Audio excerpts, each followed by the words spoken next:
के इस सत्र की अध्यक्षता कर रहे हिंदी के चर्चित गज़लकार, आलोचक कमलेश भट्ट कमल जी, सभागार में बैठे हुए आलोक त्यागी जी, डॉक्टर संजय मोहट जी, हमारे मित्र काशी हिंदू विश्वविद्यालय हिंदी विभाग के अध्यक्ष और चर्चित कवि समीक्षक गज़लकार वशिष्ठ अनूप जी, सभा में बैठी हुई आदरणीय ममता त्यागी जी, और साहित्य के और दुष्यंत कुमार के प्रेमी जन, आप लोगों को इस सत्र के बारे में, मेरे विषय के बारे में बताया गया होगा। जो कार्यक्रम का विवरण आप लोगों को दिया गया, उसमें मुझे दुष्यंत कुमार जी की साहित्यिक चिंताओं के बारे में आप लोगों से बातचीत करनी है। अभी ठीक इसके पहले जो सत्र संपन्न हुआ था और जिसका संचालन कर रहे थे राज्यसभा टीवी के चर्चित पत्रकार राजेश बादल जी, उस सत्र में, उस सभागार में आप में से जो लोग भी वहाँ उपस्थित रहे होंगे, उन लोगों ने यह देखा होगा कि उस पूरे सत्र में इस विषय पर भी बातें करने की कोशिश की जा रही थी वक्तव्य रखने वाले लोगों द्वारा, विशेषज्ञों द्वारा, कि दुष्यंत कुमार को प्रतिष्ठा गज़ल के क्षेत्र में तो असाधारण मिली हुई है। वो बहुत बड़ी प्रतिष्ठा है और किसी के लिए भी वो अपने आप में एक स्वप्न हो सकता है, एक हसरत हो सकती है, एक ज़िंदगी की बहुत बड़ी साहित्यिक महत्वाकांक्षा हो सकती है कि हमें ऐसी मकबूलियत मिले साहित्य के क्षेत्र में और कविता के क्षेत्र में जो दुष्यंत कुमार को गज़लों के क्षेत्र में मिली। और शायद इसीलिए मेरे जैसे लोग और मेरे जैसे भी बहुत सारे लोग जो दुष्यंत की गज़लों से प्रेम करने वाले लोग हैं, उनके गज़लकार व्यक्तित्व के प्रति मोहब्बत है जिनके मन में, वो सब लोग उनको समकालीन हिंदी गज़ल का प्रवर्तक भी कहते हैं। हालांकि इस बात का प्रतिवाद किया जा सकता है और दुष्यंत कुमार की गज़लों को लेकर, उनकी उपलब्धियों और प्रतिष्ठा को लेकर के बहुत सारी इस देश में बेचैन आत्माएं भी रही हैं, जिन्होंने उनके साथ एक रस अनुभव किया है, एक ईर्ष्या भाव भी रहा है उनकी प्रतिष्ठा को लेकर, क्योंकि गज़ल के क्षेत्र में उनके समानांतर, उनके समवयस्क और उनके पहले की पूर्ववर्ती जो हमारे कवियों की पीढ़ी रही है, उसमें बहुत सारे लोग सक्रिय रहे हैं। इस बात का प्रतिवाद किया जा सकता है और आपकी सभा में भी इस समय संभव है कि कोई व्यक्ति जिसके मन में मेरी इस स्थापना को लेकर के सवाल पैदा हो रहा हो कि मैं उन्हें प्रवर्तक कहता हूँ। आप जानते हैं कि हिंदी और मराठी दोनों संस्कृत से जुड़ी हुई भाषाएं हैं और प्रवर्तक शब्द आप लोगों के लिए बहुत अपरिचित और अज्ञात शब्द नहीं है, यानी जो जिसकी शुरुआत करता है। तो ये कहा जा सकता है कि अगर हिंदी कविता की परंपरा में दुष्यंत की पूर्ववर्ती और उनकी शिक्षक पीढ़ी मौजूद है और जहाँ से हिंदी साहित्य के क्षेत्र में आधुनिक काल प्रारंभ होता है, भारतेंदु जिनके नाम पर बहुत बड़े हिंदी के नेता, युगांतरकारी व्यक्तित्व और पूरा का पूरा कालखंड जो 19वीं शताब्दी का उत्तरार्ध आप कह सकते हैं 1850 से लेकर के, वो हिंदी साहित्य के इतिहास में, जिसे आप जानते हैं कि वो भारतेंदु युग के नाम से जाना जाता है, नेतृत्वकारी व्यक्तित्व और नेतृत्वकारी क्षमता जिनकी होती है, उनके नाम पर किसी पूरे के पूरे कालखंड का नामकरण कर दिया जाता है। ऐसे भारतेंदु ने, जिनके समय में बहुत सारी कविता के अलावा बहुत सारी विधाएं जन्म ले रही थी। आपको ये पता है कि मध्यकाल की पूरी साहित्यिक विधा केवल कविता थी। आप दोहा में लिखिए, आप चौपाई में लिखिए, सवैये में लिखिए, छप्पे में लिखिए, किसी भी प्रकार के छंद का प्रयोग कीजिए, लेकिन अभिव्यक्ति का माध्यम अगर कोई भाषा, कोई विधा है, तो वो विधा कविता है। छंदों में आप अपनी बातें कह रहे हैं। लेकिन पहली बार हिंदी के इतिहास का जो परिदृश्य आपके सामने है, उसमें 1850 के बाद एक बड़ा परिवर्तन होता है, जिसमें हिंदी के एक बहुत बड़े इतिहासकार, जिनसे हम लोग अपनी बातचीत इतिहास के मूल्यांकन का संदर्भ जिनसे प्रारंभ करते हैं, आचार्य रामचंद्र शुक्ल, जिन्होंने भारतेंदु को बहुत महत्व दिया और ये बताया कि यह एक ऐसा दौर है जिसमें हिंदी की बहुत सारी विधाएं पैदा होती हैं, और हिंदी के उस प्रारंभिक कालखंड को, 50 वर्षों के कालखंड को आचार्य रामचंद्र शुक्ल ने गद्य काल कह दिया, यानी वो प्रोज का युग है। यहाँ से गद्य प्रारंभ होता है। ऐसे दौर में भारतेंदु ने गजलें लिखी रसा उपनाम से। भारतेंदु मौजूद हैं हमारे दुष्यंत कुमार के पहले की कविता के इतिहास में, निराला मौजूद हैं, त्रिलोचन शास्त्री मौजूद हैं, जयशंकर प्रसाद मौजूद हैं जो गजलें लिख रहे थे। आप सब इनके नामों से परिचित हैं। जानकी वल्लभ शास्त्री मौजूद थे। हिंदी और उर्दू में मिला जुला करके रंग की गजलें कहने वाले बलबीर सिंह रंग मौजूद थे। शमशेर बहादुर सिंह त्रिलोचन शास्त्री लिख रहे थे। और ऐसे लोग जो गजलें लिख रहे थे, उनकी उपस्थिति के बावजूद, उनकी रचनात्मक सक्रियता और उनकी मौजूदगी के बावजूद, अगर मैं या मेरे जैसा कोई भी व्यक्ति दुष्यंत कुमार को हिंदी गजल का प्रवर्तक अगर कहता है तो समकालीनता के संदर्भों में। इसीलिए मैं निवेदन करना चाहूँगा कि हिंदी का यह पद समकालीन अगर मराठी में भी इस्तेमाल किया जा रहा हो, संस्कृत से निकलने वाला ये शब्द है, तो निवेदन करना चाहूँगा कि यह शब्द केवल समयवाचक नहीं है, केवल कालबोधक शब्द नहीं है, इसमें प्रवृत्ति भी मौजूद है, सामाजिक प्रवृत्ति। समकालीनता की अगर हम बात करते हैं, जैसे आधुनिकता की बात अगर आप करते हैं, तो आधुनिक होना केवल समय बोधक शब्द नहीं है, केवल समय का बोध कराने वाला शब्द नहीं है। आधुनिकता मध्यकालीनता को छोड़कर, और मध्यकालीनता जब हम कहते हैं तो मध्यकालीन प्रवृत्तियों को छोड़कर, मूल्य मान्यताओं आदर्शों को छोड़कर, जीवन की बहुत सारी आस्थाओं को छोड़ करके आधुनिकता जो अपनी एक यात्रा आरंभ करती है, ठीक उसी तरह से उस आधुनिक कहे जाने वाले लंबे कालखंड में, यानी आधुनिक काल हिंदी साहित्य के इतिहास में 1850 में अगर आरंभ होता है, तो इस समय अगर हम 2025 में बात कर रहे हैं तो पौने 200 वर्षों का इतिहास है। और पौने 200 वर्षों के इतिहास को भी आप प्रवृत्तियों और समय के आधार पर, धाराओं के आधार पर अगर विभाजित करेंगे, तो कहीं न कहीं आपको इस पूरे के पूरे ऐतिहासिक परिदृश्य में आपको समकालीनता को भी उपस्थित करना पड़ेगा। तो जो समकालीन प्रश्न हैं, उन समकालीन प्रश्नों को लेकर के दुष्यंत कुमार 1975 के आसपास सारिका में प्रकाशित होने वाली गजलों से लेकर के साये में धूप जैसे संग्रह के प्रकाशन के साथ एक नई तरह की जन पक्षधर क्रांतिकारी राजनीतिक अंतर्वस्तु से भरी हुई गजलों को लेकर के आते हैं, और यहाँ से एक नए तरह का युग शुरू होता है, जिसे निश्चित तौर पर ईमानदारी के साथ अगर इतिहास लिखा जाएगा और गजलों के संदर्भ में अगर बातचीत की जाएगी, तो दुष्यंत कुमार भारतेंदु की तरह ही या महावीर प्रसाद द्विवेदी की तरह ही हिंदी में गजलों के प्रसंग में, गजलों के संदर्भ में एक युग का नाम होगा। इतनी बड़ी भूमिका निभाने वाले, जाहिर है कि गजल के क्षेत्र में इनको अगर इतना बड़ा नाम मिला और मुझे बात करनी है उनकी साहित्यिक चिंताओं के बारे में, तो मुझे गद्य की ओर आना पड़ेगा। तो ये 2 दिन से चलने वाली इस गोष्ठी में और इसके अनेक सत्रों में यह बात अब प्रतिपादित करने के लिए, यह बात प्रतिष्ठित करने के लिए शेष नहीं रह गई है कि दुष्यंत कुमार का जो गजलकार व्यक्तित्व है, वो गजलकार व्यक्तित्व असमानांतर है और असाधारण है। इसलिए उसके बारे में मुझे कुछ नहीं कहना है। मुझे वो कहना है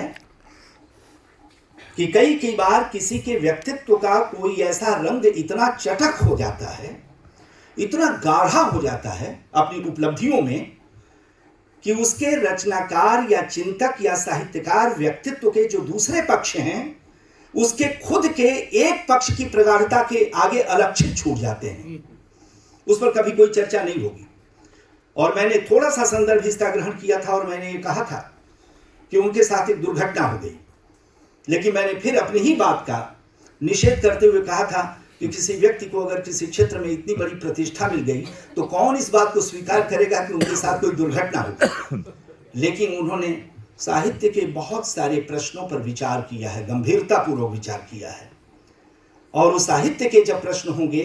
गंभीरतापूर्वक विचार करने के, तो आपको ये देखना पड़ेगा कि समूचे साहित्य को लेकर के, कविता को लेकर के, भाषा को लेकर के, जनता को लेकर के, पाठक को लेकर के, आलोचक को लेकर के दुष्यंत कुमार क्या सोच रहे थे। और मैं आपका ध्यान आकृष्ट करना चाहता हूं उस बुनियादी प्रश्न की ओर, जिसे हम लोग साहित्य पढ़ने वाले, लिखने वाले लोग, चाहे हम अध्यापक हों, चाहे यूजी और पीजी की कक्षाओं में साहित्य का कोई विषय लेकर के पढ़ने वाले लोग हों, या और उच्च स्तरीय एकेडमिक कक्षाओं की बात करें तो शोधार्थी हो सकते हैं और रिसर्च स्कॉलर हो सकते हैं। साहित्य के क्षेत्र में सोचने, विचारने, पढ़ने लिखने वाले लोगों के लिए एक बहुत ही बुनियादी किस्म का प्रश्न है, और वो प्रश्न कविता से जुड़ा हुआ है कि कविता क्या है। और मुझे ऐसा लगता है कि किसी के बारे में, केवल अकेले मैं दुष्यंत कुमार के बारे में ये बातें नहीं कहना चाहता हूं, इसमें इतने बड़े साहित्य के गंभीर अध्येता बैठे हुए हैं मेरे सामने। मैं सबके सामने यह निवेदन करना चाहूंगा कि किसी के भी व्यक्तित्व और कृतित्व के बारे में विचार करते हुए अगर उसने एक बड़ी मकबूलियत और बड़ी शोहरत, बड़ी प्रतिष्ठा प्राप्त कर ली है, और हमने अपने साहित्यिक इतिहास के मानचित्र में उसे बहुत महत्व दे रखा है, तो निश्चित तौर पर उसके बारे में विचार करते हुए हमें ये सोचना चाहिए कि देखा जाए, एक क्षण के लिए ठहर करके विचार किया जाए कि उसने क्या गजलों में और कहानियों में और उपन्यासों में लिखा, अपने काव्य नाटक में क्या लिखा, साहित्य की रचनात्मक विधाओं में, क्रिएटिव फॉर्म्स में उसने क्या लिखा। इसको छोड़ दीजिए, जहां वो गंभीर चिंतन में और विचार की प्रक्रिया में वह उपस्थित होता है, वहां वो साहित्य के बारे में क्या कहता हुआ दिखाई देता है। और उसका पहला बुनियादी प्रश्न, जिसे आप डिपार्चर पॉइंट की तरह आप लोगों को अपने चिंतन और विश्लेषण की प्रक्रिया में शामिल करना चाहिए, वो चीज है कविता क्या है। और यही प्रश्न विधा बदल करके जब दूसरे पूरे साहित्य, पूरे लिटरेचर के संदर्भ में जब लागू होता है, बड़ा प्रश्न है जिस पर विचार किया है दुनिया के मनीषियों ने और विद्वानों और आचार्यों ने, व्हाट इज लिटरेचर, साहित्य क्या है। ठीक उसी तरह से भारतीय काव्य शास्त्र एक ऐसा प्रश्न है जिसमें सोचने वाले और विचार करने वाले केवल अकेले दुष्यंत कुमार नहीं रहे हैं। मैं भारतीय परंपरा और पश्चिमी परंपरा के चिंतकों के बारे में केवल बात करूं तो अनेक लोगों का संदर्भ यहां आप लोगों के बीच में मैं प्रस्तुत कर सकता हूं। समय संकोच के कारण भले मैं उसे प्रस्तुत न कर पाऊं, लेकिन इतना जरूर बताना चाहूंगा कि जिसे हम संस्कृत काव्य शास्त्र कहते हैं, जिसे भारतीय काव्य शास्त्र के नाम पर, इंडियन पोएटिक्स के नाम पर जो हमारी कक्षाओं में, साहित्य की कक्षाओं में हमें पढ़ाया जाता है, उसमें चाहे आचार्य विश्वनाथ हों, आचार्य जगन्नाथ हों, आचार्य राजशेखर हों, आचार्य भामा हों, आचार्य दंडी हों, आचार्य मम्मट हों, मैं ऐसे संस्कृत के बड़े आचार्यों और भारतीय इंडियन एस्थेटिक्स और इंडियन पोएटिक्स के बारे में जब कभी भी बातचीत होती है, काव्य का स्वरूप क्या है, कविता का लक्षण क्या है, कविता को परिभाषित कैसे किया जाए, वो सारे के सारे संदर्भ आपके सामने ऐसे उतरते चले जाते हैं। इसमें से किसी आचार्य ने कविता को परिभाषित करते हुए रसात्मक वाक्य को कविता कहा, वाक्यम रसात्मकम काव्यम, यानी आपके भीतर रस की प्रक्रिया को निष्पन्न कर देने वाला कोई काव्य अगर उपस्थित होता है, जो रस की प्रक्रिया का निष्पन्न, आपको एक भाव निष्पत्ति तक अगर आपको पहुंचा देता है, तो जो शब्द विधान हुआ है, शब्दों की जो संरचना हुई है, का आचार्य बता रहा था कि वो कविता है। ऐसे ही किसी ने कहा शब्दार्थो सहितो काव्यम, शब्द और अर्थ का सहभाव जहां होता है, दोनों एक साथ जहां मिल जाते हैं और वहां पर किसी प्रकार की भाव अगर निष्पत्ति होती है तो उसे कविता कहते हैं। हमारे संस्कृत के किसी बड़े आचार्य ने कहा कि रमणीय अर्थ का प्रतिपादक जो शब्द होता है उसे कविता कहते हैं, यानी रमणीय सुंदर को कहते हैं। सुंदर अर्थ का प्रतिपादन करने वाला, सुंदर अर्थ तक हमको पहुंचाने वाला जो शब्द विधान है, शब्दों की निर्मित और संरचना है, उस संरचना को आप कविता कह सकते हैं। हमें सोचना चाहिए कि नहीं, दुष्यंत कुमार जी के बारे में कि हमारी इस आचार्यों में साहित्य चिंतन के निकष पर दुष्यंत कुमार के विचारों का मूल्यांकन करने के लिए और उनके बारे में कुछ कहने के लिए इस सभा में अगर प्रस्तुत हुआ हूं, तो मेरी ये नैतिक जिम्मेदारी बनती है, इस सभा की मांग बनती है कि अगर इस विषय को मैंने वक्तव्य के लिए अगर अपने चुना है, तो मुझे भारतीय परंपरा का यह उल्लेख करना चाहिए कि दुष्यंत कुमार कोई अकेले कविता के स्वरूप पर बातचीत करने वाले व्यक्ति नहीं थे। उनके पहले भी दुनिया भर में लोगों ने सोचा था और लोगों ने विचार किया था। पश्चिम में इसको spontaneous overflow, powerful feeling, Wordsworth की वो परिभाषा जिसके बारे में आप जानते हैं कि मनुष्य की सशक्त अनुभूतियों का सहज उच्छलन, हिंदी में इस तरह की वाक्य रचना बनाई गई कि कवि के भीतर बड़ी पावरफुल फीलिंग्स होती हैं, उनकी बड़ी सघन और सशक्त अनुभूतियां होती हैं, और उन सशक्त अनुभूतियों को सहज रूप से व्यक्त कर देने वाली जो प्रक्रिया होती है, उसके माध्यम से जो आकार निर्मित होता है, शब्दों में और भाषा में जो अभिव्यक्ति होती है, उसे कविता कहते हैं। रोमांटिक पोएट और क्रिटिक वर्ड्सवर्थ पश्चिमी दुनिया में इसे इस रूप में परिभाषित कर रहा था। आइए मैं हिंदी के उसी आचार्य तक आपको लेकर के चलना चाहता हूं जिसे आचार्य रामचंद्र शुक्ल के नाम से हम लोग जानते हैं। आचार्य रामचंद्र शुक्ल ने 1909 से लेकर के 1929 तक, अगर मैं 1929 वाला सन गलत नहीं बोल रहा हूं, तो मैं ये कहना चाहता हूं कि 1909 से लेकर के 1929 तक उन्होंने एक लंबा निबंध और बार बार इसको लिखा। कम से कम अगर 9 और 29 वाली जो संख्या मैं बोल रहा हूं वर्ष की, तो 20 वर्षों के अंतर पर बार बार आचार्य रामचंद्र शुक्ल अपने इसी निबंध पर लौट आते हैं। और जहां तक मुझे जानकारी है कि कम से कम इसमें 3 बार उन्होंने संशोधन किया था, कविता क्या है इसी शीर्षक से उन्होंने निबंध लिखा। और इसमें दर्शन भी है और कविता भी है। कविता को परिभाषित करते हुए जो महत्वपूर्ण बातें उन्होंने कही थी, मैं डॉक्टर संजय मोहाट का ध्यान चाहूंगा, क्योंकि दर्शन में उनकी गहरी रुचि है, जुड़ाव रहता है। आचार्य रामचंद्र शुक्ल ने कहा था कि आत्मा की मुक्तावस्था को ज्ञान दशा कहते हैं। यह कविता से जुड़ा हुआ वाक्य नहीं है, लेकिन चूंकि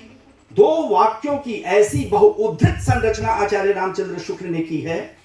जिसको छोड़ करके कविता के बारे में, कविता को परिभाषित करने के बारे में जब कभी आप कोई भी उपक्रम करेंगे, तो आपकी नियति है कि आप आचार्य रामचंद्र शुक्ल को छोड़ करके कोई बात नहीं कह सकते। और पहले वाक्य में वो दर्शन की बात कहते हैं कि आत्मा की मुक्तावस्था को ज्ञान दशा कहते हैं। लेकिन दूसरा वाक्य, मैंने कहा कि ये पहला वाक्य दर्शन से जुड़ा हुआ है, फिलॉसफी से जुड़ा हुआ है, क्योंकि आत्मा का और ज्ञान का संदर्भ है। ज्ञान मीमांसा की कैसे निर्मित होती है और उसका आत्मा की मुक्ति से क्या गहरा संबंध है, जो लोग दर्शन की दुनिया में दिलचस्पी रखने वाले लोग हैं, इसकी व्याख्या करें। लेकिन हमारे काम की और हमारे सभा में यह दूसरा वाक्य महत्वपूर्ण है, जिसमें आचार्य रामचंद्र शुक्ल कहते हैं कि और हृदय की मुक्तावस्था को रस दशा कहते हैं।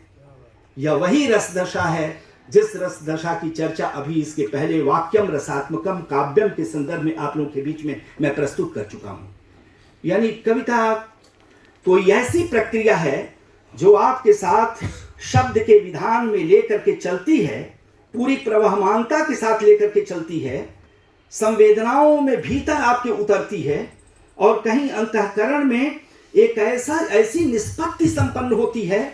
कि आप वो नहीं होते जो उसके सुनने के पहले या उसके पढ़ने के पहले थे। संदर्भ में नहीं, ये किसी दृश्य काव्य में भी हो सकता है। ये नाटक आप देखते हैं, नाटक के संदर्भ में भी हो सकता है, और आज के दौर में आज की तकनीक का अगर प्रयोग करें तो फिल्मों के संदर्भ में भी हो सकता है, संगीत के संदर्भ में भी हो सकता है। इसलिए भारतीय आचार्यों ने जो चिंतन किया उसे काव्य शास्त्र तो जरूर कहा गया,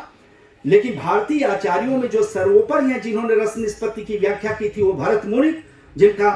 शास्त्र नाट्य शास्त्र कहा जाता है। वो अकेला नाट्य शास्त्र नहीं है, नाट्य शब्द से भ्रम में पड़ने की जरूरत नहीं हो, केवल ड्रामा पर लिखा हुआ शास्त्र नहीं है, वो इंडियन एस्थेटिक्स का पहला ग्रंथ है, भारतीय सौंदर्य शास्त्र का वो पहला ग्रंथ है, जिसमें नाटक के बहाने सभी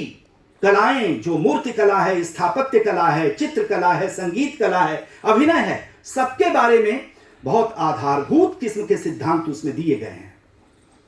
आचार्य रामचंद्र शुक्ल कविता क्या है में जिस दूसरे वाक्य पर, जिसके लिए मैंने कहा कि पहला वाक्य छोड़िए, वो दर्शन का वाक्य है, आत्मा की मुक्तावस्था ज्ञान दशा कहलाती है। मैं दूसरे वाक्य से आपको जोड़ना चाहता हूं जिसमें वो कहते हैं हृदय की मुक्तावस्था रस दशा कहलाती है। और इसके साथ जुड़ा हुआ एक और वाक्य है, ये कथन तब तक पूरा नहीं किया जाएगा, पूरा नहीं हो सकता जब तक कि अगला वाक्य आप नहीं सुनेंगे। हृदय की इसी मुक्ति के लिए मनुष्य की वाणी शब्द विधान करती आई है। मनुष्य की वाणी द्वारा किया जाने वाला शब्द विधान ही कविता कहा जाता है। हृदय की इसी मुक्ति के लिए, अब प्रश्न है कि हृदय की मुक्ति के लिए मनुष्य की वाणी जो शब्द विधान करती आई है वो क्या है? इसी बात को आप ये देखेंगे तो आप जब आगे चलेंगे तो हिंदी के कवि केदारनाथ सिंह कविता को परिभाषित करते हुए कहते हैं, और आपको सुन करके बहुत अच्छा लगेगा और आश्चर्य भी होगा कि आचार्य शुक्ल जैसे व्यक्ति द्वारा इतना बड़ा चर्चित निबंध लिख दिए जाने के बावजूद, कविता क्या है शीर्षक निबंध लिख दिए जाने के बावजूद, कवि केदारनाथ सिंह ने इसी शीर्षक की एक कविता लिखी। और यह किसी